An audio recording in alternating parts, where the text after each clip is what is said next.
വയറ ഓണക്കറികൾ എന്തെല്ലാം ചേനത്തണ്ടും ചെറുപയറും. എന്താ രാവിലെ പാട്ടും കൂത്തുമൊക്കെ അതോ കേട്ടിട്ട് മനസ്സിലായില്ലയോ? മനസ്സിലായി. ഇന്നേ എനിക്ക് ഇച്ചിരി ചേനത്തണ്ട് കിട്ടി. ഞാൻ എല്ലാം എടുത്ത് ഇവിടെ കൊണ്ട് വെച്ചിട്ടുണ്ട്. ചേന വളഞ്ഞു കാണത്തില്ലല്ലോ. ഇല്ല, അതെല്ലാം പന്നി കുത്തിമറിച്ചു. അപ്പൊ 2 തണ്ടുണ്ടായിരുന്നു. ഒന്നപ്പുറത്ത് മനു എടുത്തു, ഒന്നിപ്പുറത്ത് ഞാനും എടുത്തു. ഞങ്ങളിവിടെ കൊണ്ട് വെച്ചു. രാവിലെ പിന്നെ കുളിയൊക്കെ കഴിഞ്ഞപ്പോൾ ഇതൊക്കെ ചൂടോടെ കഴിക്കാൻ കുളിയൊക്കെ കഴിയണമല്ലോ. അതിനെല്ലാം എടുത്ത് ഇവിടെ കൊണ്ട് വെച്ചിട്ടുണ്ട്. കുളിയൊക്കെ കഴിഞ്ഞിട്ട് അപ്പോഴാണ് എനിക്ക് ഇങ്ങനെ ഇപ്പോൾ ഒരു പാട്ട് ഓർമ്മ വന്നേ. പണ്ട് ഇങ്ങനെ കേട്ടിട്ടുണ്ട്, ചേനത്തണ്ടും ചെറുപയറും ഓണത്തപ്പ അവിടെ വേറെ അതൊക്കെ കേട്ടിട്ടുണ്ട്. ഡാൻസ് ഒന്നും ഇല്ല. ഡാൻസ് എനിക്ക് പഠിച്ചിട്ടുണ്ട് പണ്ട്. പക്ഷെ എനിക്കിപ്പം കളിക്കാൻ നോക്കുന്നു. ഇപ്പം അതിനെ പറ്റി ആരോഗ്യസ്ഥിതിയൊന്നും ഇല്ല. അതൊക്കെ പോട്ടെ. അപ്പൊ ഈ ഒരു സാധനം എന്ന് പറഞ്ഞാലേ നിങ്ങൾക്കൊക്കെ അറിയാമായിരിക്കല്ലോ, പണ്ടത്തെ ആൾക്കാർക്കെല്ലാം അറിയാം ഈ ഇതിന്റെ ടേസ്റ്റ്. നല്ല സുന്ദര തോരന. നമ്മൾ ഈ കടയിൽ നിന്നൊക്കെ വാങ്ങിച്ച് പച്ചക്കറിയൊക്കെ വാങ്ങിച്ച് കഴിക്കുമ്പോൾ ഇത്രയും ടേസ്റ്റ് ഒന്നും വരത്തില്ല. അപ്പൊ ചേനത്തണ്ടൻ ടേസ്റ്റ് നിങ്ങൾ ചേനത്തണ്ടിന്റെ ഇത്ര വലിയ ടേസ്റ്റും. ചേനത്തണ്ട് നല്ല ടേസ്റ്റാണ് തോരനുണ്ടാക്കും. പണ്ടൊക്കെ ഞങ്ങൾ കഴിച്ചു. ഇവിടെ വന്നേരം 1-2 പ്രാവശ്യമൊക്കെ അമ്മ ഉണ്ടാക്കുന്നത് കഴിച്ചിട്ടുണ്ട്. ഞാൻ തന്നെ ഉണ്ടാക്കുന്ന ആദ്യമാണ്. എങ്ങനെ ശരിയാവുമെന്ന് എനിക്കറിയില്ല. എന്നാലും ഞാൻ ഉണ്ടാക്കാം. തോരനുണ്ടാക്കുന്നതെന്ന് ചോദിക്കും. ചേനത്തണ്ട് അരിയുന്ന എങ്ങനെയാന്ന് പറഞ്ഞ് ഞാൻ കുഞ്ഞമ്മയുടെ ചോദിച്ചിട്ടാണ് വന്നേക്കുന്നത്. എങ്ങനെയായിരുന്നു, കീറി അരിയണോ കൊത്തി അരിയണോ എന്ന് അതുപോലും എനിക്കറിയത്തില്ല. ഞാൻ കൊത്തി അരിയാനാ പറഞ്ഞ. എന്നിട്ടും നാട്ടുകാരെ പറ്റി എന്നുവെച്ചാൽ ഇപ്പോഴത്തെ പിള്ളേരൊക്കെ ഉണ്ടാക്കി കഴിക്കണമെന്നേ. ചേനത്തണ്ടും ചെറുപയറൊക്കെ ഇട്ട് തോരനുണ്ടാക്കാൻ ടേസ്റ്റ് ഒക്കെ ഒന്ന് അറിഞ്ഞിരിക്കണമെന്നേ. നമ്മുടെ വെളിയിൽ നോക്കിയാൽ ക്യാബേജും ക്യാരറ്റും ഒന്നും അല്ലത്. സൂപ്പർ സാധനമാണ്, ആരോഗ്യത്തിന് നല്ലതാണ്. നമുക്ക് ഉണ്ടാക്കാനും എളുപ്പമാണ്. ഓണക്കാലമല്ലേ, ഇപ്പൊ പ്രാവശ്യം ഓണത്തിന് റെഡിമെയ്ഡ് തോരൻ കച്ചവടം അത് വേണ്ട. റെഡിമെയ്ഡ് തോരൻ കച്ചവടം അന്നേരം ഉണ്ടാക്കാറുണ്ട്. വെച്ചിട്ട് വാടി കഴിഞ്ഞാൽ പിന്നെ ടേസ്റ്റ് അത്രയില്ല. ഫ്രഷ് ആയിട്ട് എടുത്തോണ്ട് ഫ്രഷ് ആയിട്ട് ഉണ്ടാക്കിയാൽ അതിന്റെ ടേസ്റ്റ് വേറെയാ. ഞാനീ പറഞ്ഞ ഒത്തിരി നീളം കൂട്ടൊന്നും അല്ല, കാര്യങ്ങളെല്ലാണ്ടെന്ന് പറയണമല്ലോ, അതിന് വേണ്ടിയിട്ടാണ്. അപ്പൊ നിങ്ങളുടെയൊക്കെ വീടുകൾ ഇപ്പൊ സൂപ്പർ മാർക്കറ്റിൽ കിട്ടുന്നു. ചേനത്തണ്ടും വാഴക്കൂമ്പും പിണ്ടി എല്ലാം സൂപ്പർ മാർക്കറ്റിൽ കിട്ടും. പണ്ട് എല്ലാം നമ്മൾ വീട്ടിൽ നിന്ന് കിട്ടുന്നേ ഉള്ളായിരുന്നു. ഇപ്പൊ വീട്ടിലാർക്കും കൃഷി ചെയ്യുന്ന വയ്യാത്തോണ്ടേ കിട്ടത്തില്ല. മനു വെച്ച് കൃഷി ചെയ്തോണ്ട് നമുക്കൊരു ഇഷ്ടം ചേനത്തണ്ട് കിട്ടി. പന്നിക്കും തിന്നാൻ പറ്റി. അതെല്ലാം അന്ന് കുത്തിമറിച്ചോണ്ട്, അല്ലെങ്കിൽ ഇപ്പൊ ഇത് കിട്ടത്തില്ലായിരുന്നു. ഓണത്തിന് ആരുടെയെങ്കിലൊക്കെ വീട്ടില് ഈ ചേനത്തണ്ട് ഉണ്ടെങ്കിൽ അതും ചെറുപയറുണ്ട്. എളുപ്പം നമ്മൾ ക്യാബേജൊക്കെ ഉണ്ടാക്കുന്നതൊക്കെ എളുപ്പമാണ്. പയറ് വേവിക്കുന്ന ജോലി മറ്റേ വളരെ എളുപ്പമാണ്. ഒന്ന് ഉണ്ടാക്കി നോക്കണം. എന്നിട്ട് നിങ്ങളുടെയൊക്കെ അഭിപ്രായം ഒന്ന് പറയണം. അതുപോലെ നിങ്ങൾക്ക് ഇഷ്ടപ്പെട്ടെങ്കിൽ നിങ്ങളുടെ ഫ്രണ്ട്സിനും ഫാമിലിക്കും ഒക്കെ ഒന്ന് ഷെയർ ചെയ്ത് കൊടുക്കണം.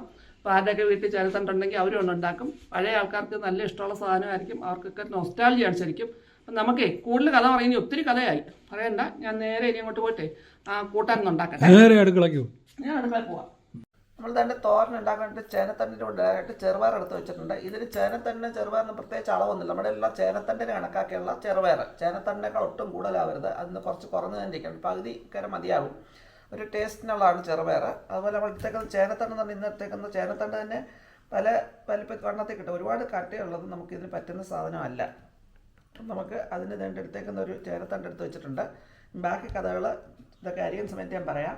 നമുക്ക് ആദ്യം ഈ പയറിനെ ഒന്ന് കഴുകി വേവിച്ചെടുക്കണം. കുക്കറിനകത്ത് ഇട്ടാൽ പ്രശ്നം എന്ന് പറഞ്ഞാൽ ചിലപ്പോൾ അതൊന്നും വല്ലാതെ വെന്ത് പോകും. നമുക്ക് പരുവത്തിന് വെന്തേ ആകാവുള്ളൂ. ഒത്തിരി ഉടഞ്ഞും അങ്ങ് അളിഞ്ഞു പോകുന്ന പരുവാവരുത്. അതുകൊണ്ട് ഞാനത് ചട്ടിക്കകത്തിട്ടാണ് വേവിക്കുന്നത്. അത് വെന്ത് വരുമ്പോഴത്തേക്ക് നമുക്ക് ചേനത്തണ്ടിനെ ഒന്ന് അരിഞ്ഞെടുക്കാം.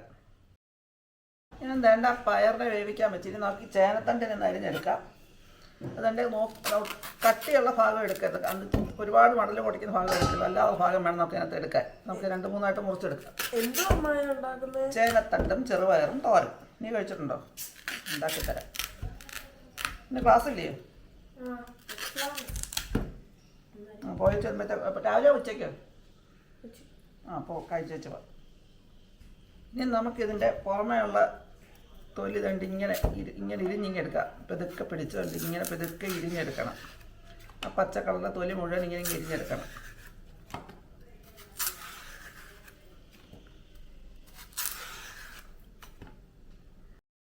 എന്നാൽ ഇതിൻ്റെ ആ പച്ച കളറിലെ തൊലി, ആ പുറമേയുള്ള തൊലി മൊത്തം ഞാൻ ഇരിഞ്ഞെടുത്തിട്ടുണ്ട്. ഇനി നമുക്ക് ഇതിനെ ഒന്ന് അരിഞ്ഞെടുക്കണം. ഈ ചേനത്തണ്ടിനെ അതുകൊണ്ട് ഇങ്ങനെ കൊത്തി അരിയാം. അതല്ലെങ്കിൽ ചെറുതായിട്ട് പിണ്ടിയൊക്കെ അരിയുന്നത് ചെറുതായിട്ട് ഇങ്ങനെ കീറി കൊച്ചു പീസായിട്ട് അങ്ങനെ അരിയാം. ഇതിങ്ങനെ ഞാനിപ്പോൾ ഇതിങ്ങനെ കൊത്തി അരിയാണ്. ഇതിൻ്റെ കിളികൾ പണ്ട് കഴുകുമ്പോൾ നല്ല വൃത്തിയായിട്ട് കഴുകില്ലെങ്കിൽ അല്ലെങ്കിൽ അരിയുമ്പോഴേ നമ്മുടെ കൈ തെന്നു വന്നരുത്. ഇതുപോലെ ആക്കി ചെറുതായിട്ട് ഇങ്ങനെ അരിഞ്ഞെടുക്കാം. അപ്പം ഞാൻ എന്താ ഇതിനെ അരിഞ്ഞെല്ലാം വെച്ചിട്ടുണ്ട്. ഇതുപോലെ പൊടിയായിട്ട് അരിഞ്ഞ് വെച്ചിട്ടുണ്ടെങ്കിൽ നമുക്ക് നല്ലപോലെ ഒന്ന് കഴുകി പിഴിഞ്ഞെടുക്കണം. ഇതിൽ കിളുകൾ കൊണ്ട് ഈ സാധനത്തിന് അതുകൊണ്ട് ഒന്ന് കഴുകി പിഴിഞ്ഞെടുക്കണം. ഞാൻ വെള്ളം ഒഴിച്ച് വെച്ചിട്ടുണ്ട്. അതിനകത്ത് നല്ലപോലെ ഒന്ന് കഴുകി ഇതുപോലെ പിഴിഞ്ഞെടുക്കണം, എന്നാലേ അതിൻ്റെ ആ കിളികൾ കുറച്ച് നല്ലപോലെ മാറത്തുള്ളൂ.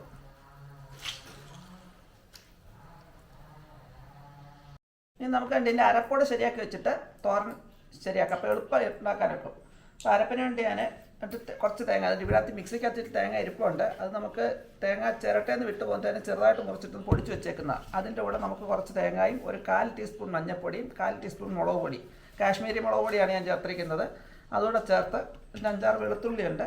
ഇതെല്ലാം കൂടെ ചേർത്ത് ചതച്ചെടുക്കും. ഒത്തിരി അരഞ്ഞു പോകരുത്, ഒന്ന് ചതച്ചെടുത്ത് വെക്കാം. അത് കഴിഞ്ഞ് ഞാൻ തോരൻ എങ്ങനെയാണെന്ന് പറയാം. ഇനി നമുക്ക് തോരൻ ഉണ്ടാക്കാം. അതിനായിട്ട് ഞാൻ തന്നെ കുറച്ച് വെളിച്ചെണ്ണ മൺചട്ടിക്കകത്താണ്, ചീനച്ചട്ടി അകത്ത് വെച്ചേക്കുന്നത്. അതിനകത്തേക്ക് കുറച്ച് വെളിച്ചെണ്ണ നല്ലപോലെ ചൂടായിട്ടിനകത്തേക്ക് നമുക്ക് ആവശ്യത്തിനുള്ള കടുക് ഇട്ട് കൊടുക്കാം. നമ്മൾ സാധാരണ തോരൻ ഉണ്ടാക്കുന്നതൊക്കെ തന്നെ, വ്യത്യാസമൊന്നുമില്ല. പ്രത്യേകിച്ച് പറയേണ്ട കാര്യം ഞാൻ ചെയ്യുന്ന പ്രോസസ് മൊത്തം വേണ്ടേ, അതുകൊണ്ടാണ് പറയുന്നത്. പിന്നെ വേണ്ട 2 മുളക്, കടുക് വറക്കാനുള്ള മുളക്. ഇനി നമ്മൾ അതിനകത്തേക്ക് ഇടുന്നത് എൻ്റെ കറിവേപ്പില ഇട്ട് അതൊന്ന് ചൂടായി വന്നു ചിന്നിലിട്ടാണ് വെച്ചേക്കുന്നത്. കാരണം എണ്ണ നല്ലപോലെ ചൂടായതുകൊണ്ട് ചിന്നിലിട്ടാണ് വെച്ചേക്കുന്നത്. ഇനി നമുക്ക് നമ്മൾ അരിഞ്ഞ് വെച്ചിരുന്ന ചേനത്തണ്ട് നല്ല കഴുകി നല്ല വൃത്തിയാക്കി അതിൻ്റെ ആ പശുപശു ആ കിളികളിപ്പൊക്കെ ഒന്ന് മാറ്റി റെഡിയാക്കി വെച്ചേക്കാണ്.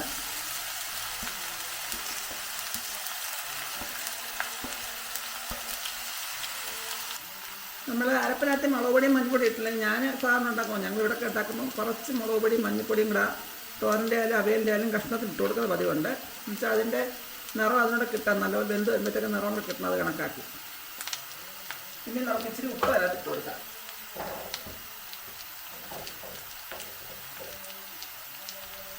ഉപ്പൊക്കെ കുറച്ചിട്ട് കൊടുക്കാം. നമ്മൾ പയറിനും ഇതിനൊന്നും ഉപ്പ് ചേർത്തിട്ടുള്ളതല്ല, വെച്ചിട്ട് പിന്നെ നമുക്ക് അവസാനം വേണമെങ്കിൽ ബാക്കി ചേർത്ത് കൊടുക്കാം. ഇനി നമുക്കിതിനെ ഇളക്കി ഒന്ന് അടച്ച് വെക്കണം. സിമ്മിലിട്ട് മതി. ഇതിനകത്തും ചെറിയൊരു നനവ് കാണും. എത്ര നമ്മൾ പിഴിഞ്ഞാൽ ചെറിയ നനവ് ചേനത്തണ്ടെങ്കിലുള്ള സാധനത്തിന് കാണും. അപ്പോൾ അതിന് ആ വെള്ളത്തിൽ കിടന്ന നനവിൽ കിടന്ന വെന്ത് കിട്ടും. ഇതൊന്ന് അടച്ച് വെക്കാം. ഇടയ്ക്ക് നമ്മളൊന്ന് ഇളക്കി കൊടുക്കണം. അടച്ചു വെച്ചാൽ ഇടയ്ക്ക് ഇളക്കി കൊടുക്കണം. എന്ന് വെച്ചാൽ കരിഞ്ഞ് പിടിക്കാതിരിക്കാൻ ഇടയ്ക്ക് നോക്കണം. പിന്നെ നമുക്കത് വെന്തതിന് ശേഷം അടുത്ത പരിപാടി നോക്കാം. ഞാനിപ്പോൾ അടച്ച് വെച്ചിട്ട് കുറച്ച് നേരമായി. ഇടയ്ക്കൊന്നും ഡ്രസ്സ് ഇളക്കി കൊടുത്തായിരുന്നു. ഇത് വെന്തോന്ന് നോക്കാം നമുക്ക്. ഇത് എളുപ്പം വെന്തോളൂ. ഇത് വെന്തിരിപ്പുണ്ട്. ഇത് ഇനി നമുക്ക് ഇതിനകത്തേക്ക് നമ്മൾ എടുത്ത് വെച്ചിരുന്ന പയറില്ലേ, ഇത് മുഴുവനോടെ വേണ്ട. ഇത് വെന്ത് വന്നപ്പോഴത്തേക്ക് ഒത്തിരി അങ്ങ് അമങ്ങി. നമുക്ക് ആവശ്യത്തിനുള്ള പയറിട്ട് കൊടുക്കാം. നല്ല ഹെൽത്തി ആയിട്ടുള്ളൊരു നാച്ചുറലും ഹെൽത്തി ആയിട്ടുള്ള ഒരു തോരനായത്. എല്ലാവർക്കും ഉണ്ടാക്കി നോക്കാനൊക്കുന്നതാണ്.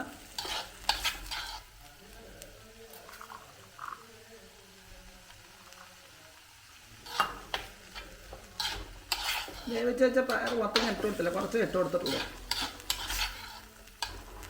ഇങ്ങനെ ഇരിക്കുന്നത്. ഇനി നമുക്ക് ഇതിനകത്തേക്ക് അരപ്പൂടെ ചേർത്ത് കൊടുക്കാം. ഞാൻ തന്നെ അരച്ച് വെച്ച അരപ്പ് തണ്ടിങ്ങനെ ഇരിപ്പുണ്ട്. കൂടെ നമുക്ക് അതിനകത്തേക്ക് ചേർത്ത് കൊടുക്കാം.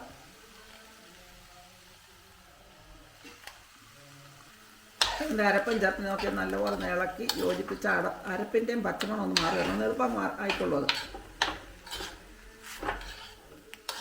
ഇതുകൊണ്ട് ഞാൻ പറഞ്ഞതിന് പ്രത്യേകിച്ച് അളവുകളും കാര്യങ്ങളൊന്നുമില്ല. നമ്മൾ എത്ര ചേന വെന്ത് കഴിയുമ്പോൾ അങ്ങ് ചുരുങ്ങും. അത് നമ്മൾ എത്ര ചേന ഇടുന്നോ അത് കണക്കാക്കിയുള്ള പയർ കൂടുതലായി പോകാതെ അത് കണക്കാക്കിയുള്ള പയറിടണം. അതിൻ്റെ അരപ്പും അതുപോലെ തന്നെ ആ തോരന് കണക്കാക്കിയുള്ള അരപ്പ്. ഇനി നമുക്ക് ഇതിൻ്റെ ഉപ്പൊന്ന് നോക്കാം.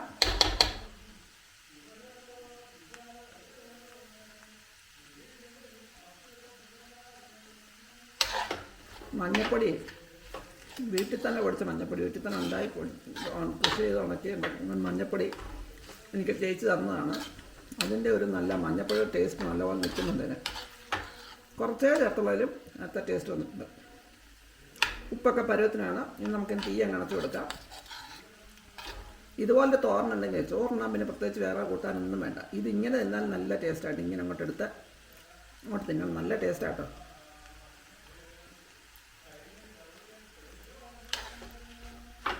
ഇപ്പം നമ്മൾ വാങ്ങിക്കുന്ന പച്ചക്കറിയൊക്കെ വെച്ച് തോരനൊക്കെ ഉണ്ടാക്കുന്നതിനേക്കാൾ എത്ര നല്ലതാണെന്നറിയാം. ഇത് ആരോഗ്യത്തിന് നല്ലതാണ്, നല്ല ടേസ്റ്റുമാണ്. നമ്മൾ സാധാരണ തോരൻ ഉണ്ടാക്കുന്ന കാര്യം പറയുന്ന പോലെ അറിയില്ല.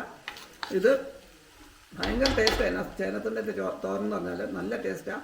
എവിടെയെങ്കിലും ചേനത്തിൻ്റെ ആരുടെയെങ്കിലും വീട്ടിലുണ്ടെങ്കിൽ അല്ലെങ്കിൽ ഇപ്പോൾ വെച്ചാൽ മാർക്കറ്റിൽ കിട്ടുമെന്ന് എനിക്കറിയത്തില്ല, അങ്ങനെയെങ്കിലും കിട്ടുവാണെങ്കിൽ എല്ലാവരും ഈ തോരനൊന്ന് ഉണ്ടാക്കി നോക്കണം. കിടു രുചിയാണ്, അതിൽ കൂടുതലൊന്നും പറയാനില്ല. അപ്പം നമുക്ക് ഈ വീഡിയോ ഇവിടെ വൈൻഡപ്പ് ചെയ്യാം. ഇനി അടുത്തൊരു വീഡിയോ ആയിട്ട് വീണ്ടും കാണാം. അതുവരേക്കും ടാറ്റാ, ബൈ ബൈ.